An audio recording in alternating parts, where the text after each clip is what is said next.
अस्सलाम वालेकुम। परवेज़ आपको वेज़ ब्रांडिंग में खुश आमदीद कहता है। यहाँ अभी तक तो हम इस बात को मुकम्मल तौर पर इस्टेब्लिश कर चुके हैं कि अगर आप कस्टमर की अटेंशन को हासिल करने में नाकाम होते हैं, कस्टमर आपको तवज्जो नहीं देता, तो आपका बिज़नेस या ब्रांड वो एक कामयाबी जो चाहिए वो हासिल करने में नाकाम रहेगा।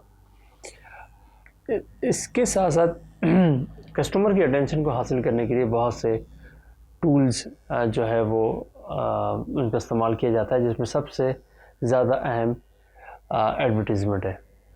हम अपने ब्रांड को, अपने बिज़नेस को अपने टारगेट मार्केट तक, अपने कस्टमर तक पहुंचाने और उसके कस्टमर की अटेंशन को ग्रैब करने के लिए एडवर्टाइजमेंट का सहारा लें। एडवर्टीज़मेंट प्रिंट के थ्रू भी हो सकती है, ये एडवर्टीज़मेंट ऑनलाइन सोशल मीडिया में भी हो सकती है, और ये एडवर्टीज़मेंट आप पॉइंट ऑफ परचेज़ या मॉल या बिल बोर्ड्स के ऊपर भी हो सकती है। आज हम एक्सक्लूसिवली जिस सीरीज़ का स्टार्ट कर रहे हैं अटेंशन के अंदर ही रहते हुए कि प्रिंट मीडिया के थ्रू किस तरीके से आप कस्टमर की अटेंशन को हासिल कर सकते हैं। तो सबसे पहले तो ये है कि आपको ये पता होना चाहिए कि आप प्रिंट मीडिया पे अपने ऐड क्यों लगा रहे हैं। ये आपके जहन में बिल्कुल क्लियर होना चाहिए। 6 मुख्तलिफ ऑब्जेक्टिव जो है वो नॉर्मली होते हैं, और वो कोई एक भी हो सकता है या एक से ज़्यादा भी हो सकता है। इन 6 में सबसे पहला है आपका सेल्स रिस्पॉन्स, कि डेफिनेटली जब आप एक ऐड कैंपेन रन करेंगे प्रिंट के ऊपर, तो उससे सेल्स कितनी आप जनरेशन आप एक्सपेक्ट करते हैं।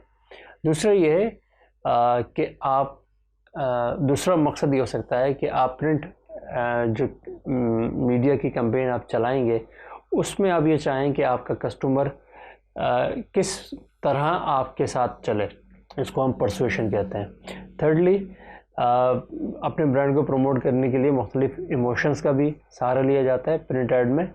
चौथे में उसको सिम्बलाइज़ किया जाता है। पाँचवें में उसको एक रिलेशनशिप के साथ मज़ीद आगे बढ़ाया जाता है ताकि कस्टमर को इंगेज किया जा सके।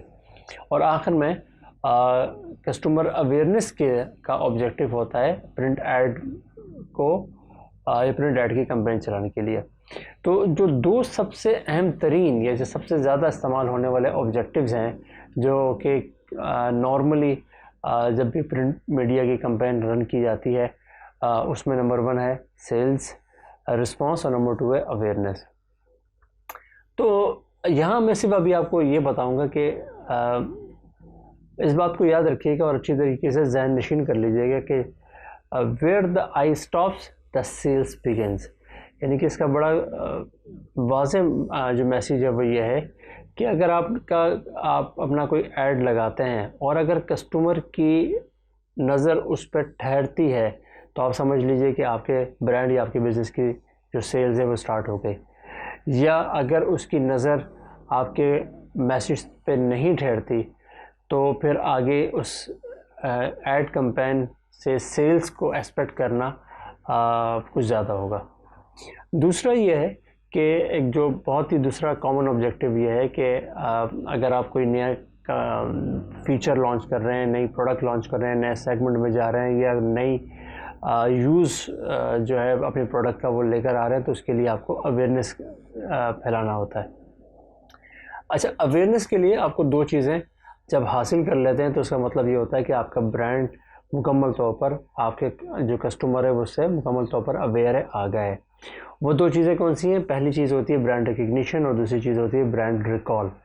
ब्रांड रिकग्निशन ये है कि जब कोई भी हम कहीं पर सुपर स्टोर में या मॉल में या किसी ग्रोसरी स्टोर में हम जाते हैं और हम किसी ब्रांड को देखकर उसको प्रॉपरली रिकग्नाइज़ कर लेते हैं कि ये ब्रांड क्या है, किस लिए है, किस मकसद के लिए, किस यूजेस के लिए, तो इसका मतलब ये है कि उस ब्रांड की रिकग्निशन बहुत अच्छी है। दूसरा ये है कि अगर आप पॉइंट ऑफ परचेज़ पे नहीं है, ग्रोसरी स्टोर पे नहीं है, मॉल्स में नहीं है या सुपर स्टोर में नहीं है, आप किसी और जगह पर हैं और आप एक कोई चीज़ ख़रीदना के लिए आप प्लान बना रहे हैं, तो जो उस कैटेगरी में अगर आपका ब्रांड फॉल करता है और अगर आपकी ब्रांड का नाम उसके जहन में आता है कि यस ये ब्रांड जो कि मैं जाके परचेज़ करूँगा, इसका मतलब ये है कि आपके ब्रांड की जो ब्रांड रिकॉल है वो बहुत इम्पॉर्टेंट है या बढ़ चुकी है। तो अगर किसी ब्रांड की ब्रांड रिकॉल अहम हो और उसकी ब्रांड रिकग्निशन भी जो है वो बहुत रीज़नेबल हो, तो इसका मतलब ये होता है कि वो ब्रांड की अवेयरनेस एक कॉमन मैन में या टारगेट मार्केट में बहुत अच्छी तरीके से फैल चुकी है। नेक्स्ट वीडियो में हम आपको ये बताएंगे कि आप किस तरीके से आपने प्रिंट ऐड बनाना है, कौन कौन से लवाज़मात का ख्याल करना है, किस पैटर्न के साथ उसको बनाना है, ताकि जो मकसद है, चाहे वो सेल्स है चाहे वो अवेयरनेस है, वो मुकम्मल तौर पर वो आप हासिल कर सकें। एंड उसके नेक्स्ट वीडियो में हम बताएंगे कि वो ऐड को प्लेस कहाँ करना है, किस लोकेशन पे करना है, ताकि वो प्रॉपरली उसकी प्रोबेबिलिटी ऑफ बीइंग नोटिस वो ज़्यादा हो और ज़्यादा से ज़्यादा उसको जो ऑडियंस है, जो टारगेट मार्केट है, उसको उससे एक्सपोज हो सके। तब तक के लिए एक शॉर्ट वीडियो आज हमने बनाई है, आप इसको ज़रूर लाइक कीजिएगा, शेयर कीजिएगा और इस चैनल को ज़रूर सब्सक्राइब कीजिएगा, ताकि अटेंशन से अभी जो सीरीज़ हमारी चल रही है उसके तमाम तर वीडियोस आप देख भी सकें और उसको आगे शेयर भी कर सकें। तब तक के लिए अल्लाह हाफ़िज़।